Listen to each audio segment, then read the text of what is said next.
الله الرحمن الرحيم نحمده ونصلي على رسوله الكريم اما بعد سب سے پہلے ہم آپ سب کو دل کی گہرائیوں سے مبارکباد پیش کرتے ہیں کہ آپ ہماری مختصر سی دعوت کے اوپر یہاں تشریف لائیں۔ دیکھیے آج ہم اپنا 75واں جشن جمہوریہ بنا رہے ہیں اور یہ دن جو ہمارے لیے خوشیوں کا پیغام لے کر کے آتا ہے، اس کے پیچھے ایک بہت بڑی قربانی ہے، بہت لمبی داستان ہے اور اس ملک کو آزاد کرانے کے لیے ہمارے علماؤں نے، ہمارے بزرگوں نے اپنی جانوں کی قربانیاں پیش کی، اپنی جانوں کا نذرانہ پیش کیا، لیکن ہمارے اس ملک کو آزاد کرایا۔ آج انہی کی برکتوں سے ہم اپنے اس ملک کے اندر آزادی کا سانس لے رہے ہیں۔ آپ نے دیکھا ہوگا آج ہمیں تاریخ سے دور لے جایا جا رہا ہے، ہماری تاریخ کو ہم سے چھیننے کی کوشش کی جا رہی ہے۔ دیکھیے ہونا تو یہ چاہیے تھا کہ آج 26 جنوری یوم جمہوریہ کے موقع پر جیسے ہی بستی کے اندر یہ آواز پہنچی کہ آج ہمارے مدرسے کے اندر جشن یوم جمہوریہ منایا جائے گا، ہونا یہ چاہیے تھا کہ سارا گاؤں ایک آواز کے اوپر یہاں اکٹھا ہوتا، لیکن بدقسمتی دیکھیے یہی وجہ ہے جو آج ہم تاریخ سے دور ہو گئے۔ ہمیں معلوم نہیں ہمارے علماؤں نے، ہمارے بزرگوں نے کتنی قربانیاں دی اور کتنی قربانیوں کے بعد ہمارے اس ملک کو آزاد کرایا۔ جو قوم اپنی تاریخ بھول جاتی ہے، جو قوم اپنی تاریخ بھلا دیتی ہے، اسے مٹا دیا جاتا ہے، اسے جینے کا کوئی حق نہیں دیا جاتا۔ آج کچھ یہی ہمارے ساتھ ہے، ہم نے اپنی تاریخ کو بھلا دیا، ہمیں معلوم نہیں یہ ہمارا ملک کس طریقے سے آزاد ہوا، کن قربانیوں کی بنیاد پر آزاد ہوا۔ آج ہمیں تاریخ سے دور لے جایا جا رہا ہے، تاریخ ہم سے چھیننے کی کوشش کی جا رہی ہے۔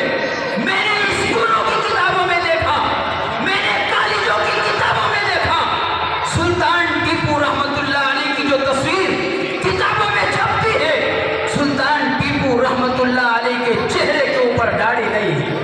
دیکھیے کتنا بڑا کھلواڑ ہے ہماری تاریخ کے ساتھ۔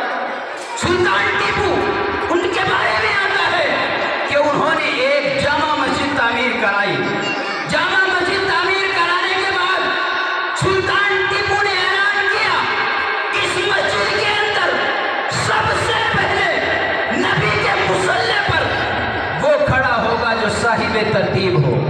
جانتے ہو کسے کہتے ہیں صاحب ترتیب؟ جس کے ذمے 5 نمازوں سے زیادہ قضا نمازیں نہ ہو، اسے صاحب ترتیب کہتے ہیں۔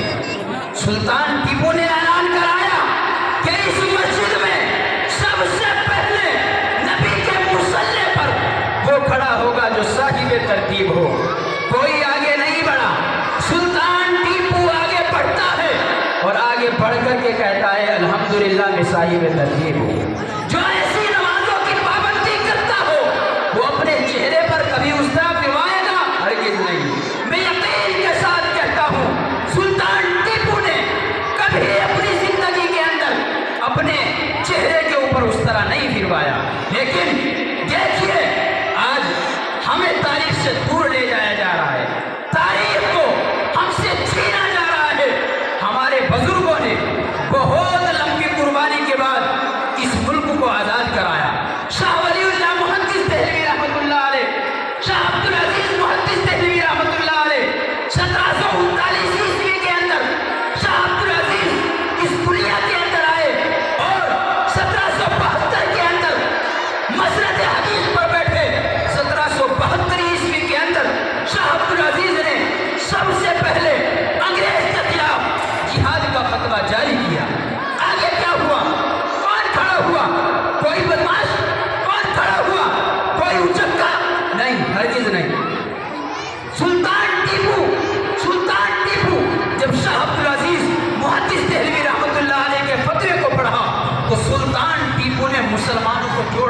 किया, मुसलमानों को तैयार करना शुरू किया।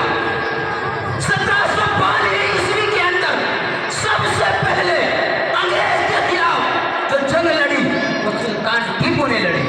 1799 ईस्वी के अंदर सुल्तान टीपू रहमतुल्लाह अलैह को शहीद कर दिया गया। शहीद होने के बाद एक अंग्रेज ने सुल्तान टीपू की लाश के ऊपर खड़े होकर के कहा था, आज से हिंदुस्तान हमारा है। लेकिन देखिए, कुर्बान जाइए हमारे उलमाओं के ऊपर। सन 1864 से लेकर के 1870 तक हिंदुस्तान की तारीख के बड़े अलमनाक साल है।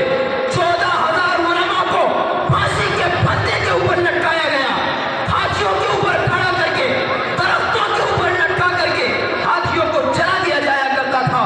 दिल्ली के चांदनी चौक से लेकर के खैबर तक कोई दरख्त ऐसा नहीं था जिस दरख्त के ऊपर किसी आलिम की, किसी हाफिज की, किसी दाढ़ी वाले की या किसी कुर्ता पायजामा पहनने वाले की लाश न लटकी हुई हो। हालात ये थे, मुल्क के आजाद होने के बाद मुल्क के अंदर हालात ये पैदा हो गए थे, लोगों को नमाज़े जनाज़े पढ़ाने वाला मैसर नहीं हुआ करता था। किसी के यहाँ मैयत हो गई, मैयत को अपने कंधों के ऊपर उठाए हुए फिर रहे, गांव दर गांव जा रहे, शहर दर शहर जा रहे कि खुला गांव के अंदर, खुला शहर के अंदर हमें कोई आलिम मिल जाएगा, हम नमाज जनाजा पढ़ेंगे। हालात ये हुआ करते थे, मैयत कंधों के ऊपर रखी हुई है, मैयत के अंदर से बदबू आने लगा करती थी, लेकिन कोई नमाज जनाजा पढ़ाने वाला मैसर नहीं होता था। हमारे बुजुर्गों ने कुर्बानियां दी है, हमारे उलमाओं ने अपनी जान को कुर्बान किया है। उसी कुर्बानी की बुनियाद पर हमारा ये मुल्क आज़ाद हुआ है। सुल्तान टीपू रहमतुल्लाह अलैह, शाह वलीउल्लाह मुहद्दिस देहलवी रहमतुल्लाह अलैह, शाह अब्दुल अजीज और न जाने कितने बड़े बड़े उलमा इस मुल्क के लिए अपनी जान को कुर्बान करके चले गए और ये मुल्क हमारा आज़ाद हुआ।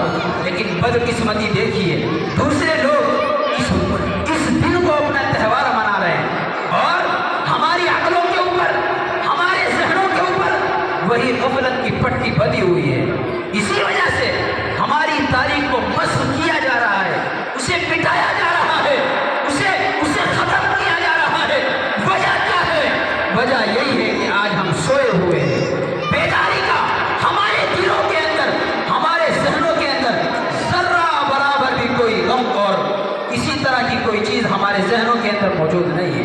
इसलिए आज हमें ज़रूरत है कि हम अपनी तारीख को याद रखें, हम अपनी तारीख को याद रखें, उसे मिटने न दें, उसे भूलने न दें। कहा गया है कि जो कौम अपनी तारीख भूल जाती है उसे मिटा दिया जाता है, जो कौम अपनी तारीख भुला देती है उसे नेस्त नाबूद कर दिया जाता है। इसलिए मुसलमानों, अपनी तारीख को याद रखो, इसे भूलने न दो, इसे ज़ाय न होने दो। हमारी बुजुर्गों ने, हमारे उलमाओं ने जो कुर्बानियाँ पेश की है, कम अज़ कम वो हमें याद होनी चाहिए। हमें पता होना चाहिए किस तरीके से हमारा ये मुल्क आज़ाद हुआ। यौम जमहूरिया हम क्यों मनाते हैं? एक बहुत लंबी दास्तान है भाइयों बुजुर्गों, वक्त ज़्यादा हो चला है, चूँकि आज जुमे का भी दिन है, सबको जुमे की तैयारियाँ भी करनी है। आप हजरात सुबह से यहाँ बैठे हुए हैं, हम दिल की गहराइयों से आप सबका शुक्रिया अदा करते हैं। हमारे असातिज़ाओं ने छुट्टी होने के बावजूद अपने बच्चों की जो तैयारियाँ कराई हैं, हम उस तैयारी के ऊपर भी अपने असातिज़ाए किराम को दिल की गहराइयों से मुबारकबाद पेश करते हैं। इसके बाद आप हजरात दुआ फरमाएं। दुआ करने के बाद सबके लिए मिठाई का इंतज़ाम किया गया है, सभी हजरात मिठाई लेकर के जाए, मिठाई से पहले कोई ना जाए।